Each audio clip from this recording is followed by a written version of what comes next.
स्वागत है। आज हमारे सामने जो स्रोत सामग्री है वो हमें एक खास किताब से मिलवाती है। हाँ। न्यूटन की कहानी, एक प्रेरक जीवन। इसे लिखा है सुभाष चंद्र कुशवाहा ने। अच्छा।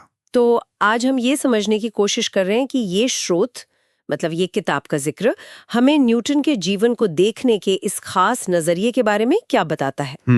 देखिए, शीर्षक ही काफी कुछ कह देता है। ये सिर्फ न्यूटन के विज्ञान की कहानी नहीं है, नहीं, बल्कि एक प्रेरक जीवन की गाथा। तो ये जानना दिलचस्प होगा कि लेखक इसे कैसे पेश करते हैं। बिल्कुल। और ये प्रेरक कहना, ये अपने आप में एक, क्या कहते हैं, अलग दृष्टिकोण है। हाँ, सही बात है। आमतौर पर तो चर्चा उनके गुरुत्वाकर्षण के नियम या गति के सिद्धांतों पर ही रहती है। बिल्कुल, जो क्रांतिकारी थे ही निश्चित रूप से। लेकिन प्रेरक शब्द संकेत देता है कि शायद लेखक उनके व्यक्तित्व पर जा रहे हैं, या उनके संघर्षों या उनकी सोच के उन पहलुओं पर रोशनी डाल रहे हैं जो अक्सर नजरअंदाज हो जाते हैं। हाँ, और स्रोत से ऐसा लगता है कि कुशवाहा जी सिर्फ उस मशहूर गिरते हुए सेब वाली कहानी से आगे बढ़ रहे हैं। हाँ, उससे तो आगे बढ़ना ही होगा। शायद वो न्यूटन के शुरुआती जीवन की मुश्किलों पर ज्यादा ध्यान देते हों, जैसे उनका बचपन आसान नहीं था। हाँ, सुना है। या फिर पढ़ाई में भी शुरुआत में दिक्कतें आईं। अगर किताब इन संघर्षों पर विजय को दिखाती है तो ये वाकई आज के लोगों के लिए प्रेरणा बन सकती है। सही कहा।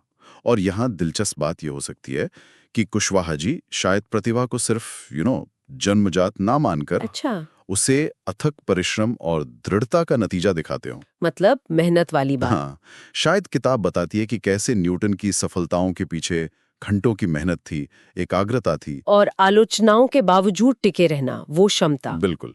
ये पहलू उनके वैज्ञानिक योगदानों को मानवीय बनाता है और ज्यादा, क्या कहते हैं, रिलेटेबल भी। हाँ, ये रिलेटेबल वाली बात बहुत अहम है। अच्छा, और स्रोत में ये भी संकेत है कि शायद किताब न्यूटन के बाद के जीवन पर भी बात करती है। अच्छा। जैसे रॉयल मिंट वाला समय। हाँ, जब वो रॉयल मिंट के मास्टर जैसे पदों पर थे। हाँ, वो तो उनके वैज्ञानिक काम से काफी अलग था ना। बिल्कुल अलग था। तो क्या किताब इसे भी प्रेरणादायक मानती है? ये कैसे?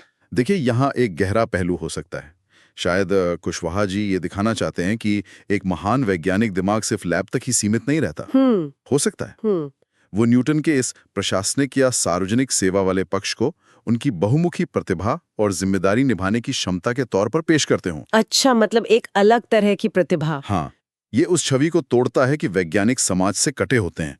प्रेरणा इस बात में हो सकती है कि कैसे अपनी बौद्धिक क्षमता का इस्तेमाल अलग अलग क्षेत्रों में समाज के लिए किया जा सकता है। तो मतलब ये सिर्फ विज्ञान की जीत की कहानी नहीं है, बल्कि एक व्यक्ति के पूरे जीवन, उसकी चुनौतियां, उसकी लगन और उसका जो व्यापक असर रहा, उसकी कहानी है। हाँ, लगता तो यही है। वो जो स्रोत में न्यूटन से जुड़े आम प्रतीक चिन्हों का जिक्र था, जैसे वो सेब या प्रिज्म, हाँ, लगता है किताब उनसे कहीं आगे जाती है। बिल्कुल।